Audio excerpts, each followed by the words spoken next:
Hello again, Woers. It is Landroe here off of the Wildhammer EU Server, and now I'm going to talk about the Spine of Deathwing encounter, and why I don't go Disc, and why I do go Holy for this fight.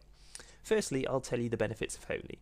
Primarily, it's down to the use of the ability called Holy Word Serenity, which is a moderate single target heal, which also increases the crit chance on that target by 25%. It's used in conjunction with Flash Heal times 2 and Greater Heal to perform a very powerful single target rotation that is great at clearing the Searing Plasma debuff that you will get from the corruptions on this encounter. The reason you use Flash Heal times 2 is to proc the holy talent called Serendipity. Now what that does is reduces the cast time by 20% and the mana cost by 10% of your next Greater Heal, and this ability stacks 2 times, so it's a 40% cast time reduction and a 20% mana reduction. So the simple rotation of Serenity, Flash Heal times 2, Greater Heal is brilliant. Now the start of this encounter is probably the most healing intensive part, so I like to use my healing cooldowns when the first 3 corruptions are downed. That will spawn 3 amalgamations, which can go across the raid if they're not picked up. Our tank in this case picked them up very quickly, and it also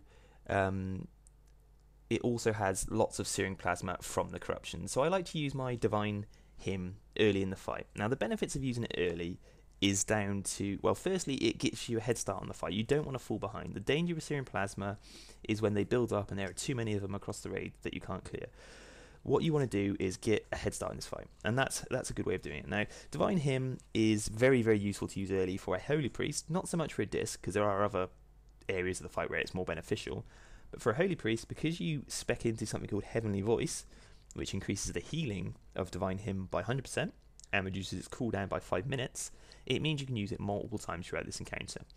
You can definitely use it 2 times, you might even be able to use it 3, but definitely 2.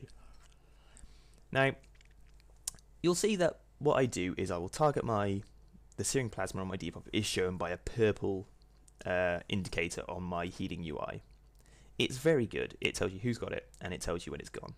I would use my rotation on them 1 time, and that coupled with the healing which is coming from my Holy Paladin and from my other Disc Priest means that the buff will be gone very, very quickly. One thing we will do as a guild in future runs, and it's something I've noticed from watching the video back, is how little the Lightwell is used. Now that's probably down to the fact that DPS won't necessarily be aware that they have Searing Plasma on them. You have to work it into your heal bot to show it. You have to forcibly get it to show on your UI. So they might not be able to see it, and in that case it's probably beneficial for a healer to be very vocal on vent and to tell anybody who's got the Searing Plasma to click the Lightwell. One thing with Lightwell that is worth remembering from a tank, healer or a DPS perspective is it is off the global cooldown. So you can click it when you're hitting your other targets, you can click it when you're casting, and it doesn't stop what you're doing. So if the reluctance between DPS is to click it because they're worried it will show on their DPS, as these DPSs are, or a tank might think that they'll deselect their target and potentially lose focus, do not need to worry about that. Now, as well as the very start of this fight being healing intensive, the other period that's healing intensive is when an amalgamation gets 9 stacks and starts doing a raid-wide AoE, and it's before and after an armor breach. Before, for the reason I just mentioned, and after, because you get additional corruptions up, which need to be downed ASAP, or your Searing Plasma will stack too high. You'll have too many stacks across the raid, and you'll also have additional amalgamations up, which obviously will run straight to the healers, and maybe to a DPS. With all the corrupted bloods about, it can be very, very difficult to tank that bit. As I said previously, Archimedes done a fantastic job throughout this run. It's hard when you're geared, so for him to do it when he's ungeared was brilliant, and he's done a very good job.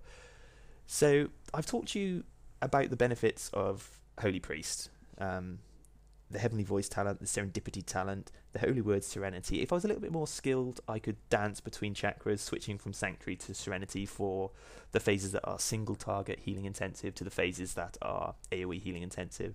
I haven't quite got that skill yet. I'm sure I will eventually get the hang of it. There's also the Surge of Light talent, which procs free flash heals off of your heals, binding heals, grey heals. Obviously very beneficial on a mana front. Mana for a Holy Priest is good on this fight. I use my mana return cooldowns very early on in the fight, because I know it will go over 6 minutes and I know I'll be able to use them again. So I'll get 2 benefits of my healing reductions.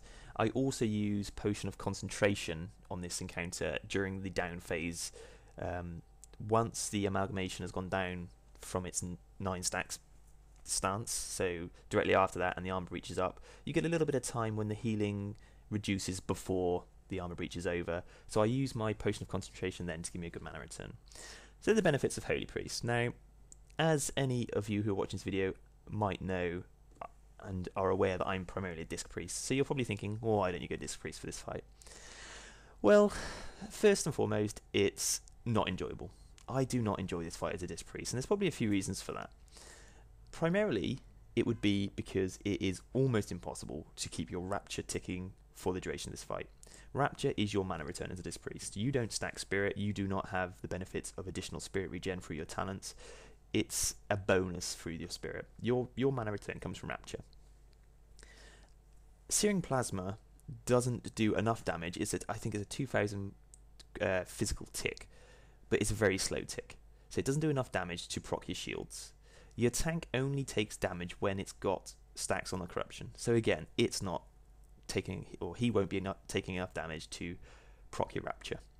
And that is a disaster. The healing throughput of a Disc Priest on this fight is fine. If you stack 3 Grace on a target via Penance, and then focus your Great Heals within a focuses, it can do very good healing throughput to match that of a Holy Priest. The problem comes with your mana.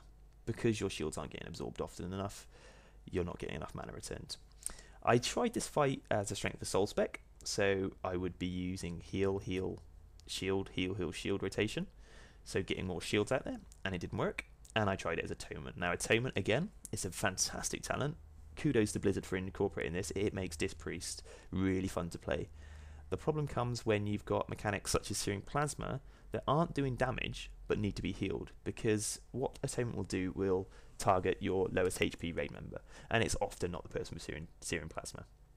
That could be a problem. So all in all, I find Disc to be clunky for this fight. I think that's the right way of putting it. As opposed to Warmaster Blackthorn, which is a fight that's really enjoyable. It's geared up for a priest, for a disciplined priest, particularly for an Atonement disciplined priest.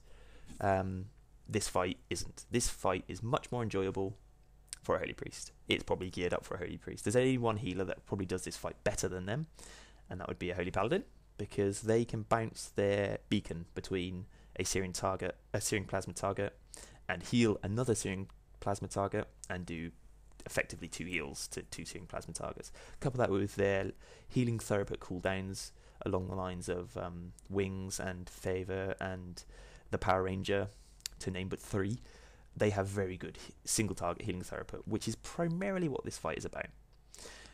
The end of this fight is, it can be touch or go whether you do it. Actually, I had my Fiend back up, and I Hymn of Hope merely for the 7-second increased mana, because I was Zoom.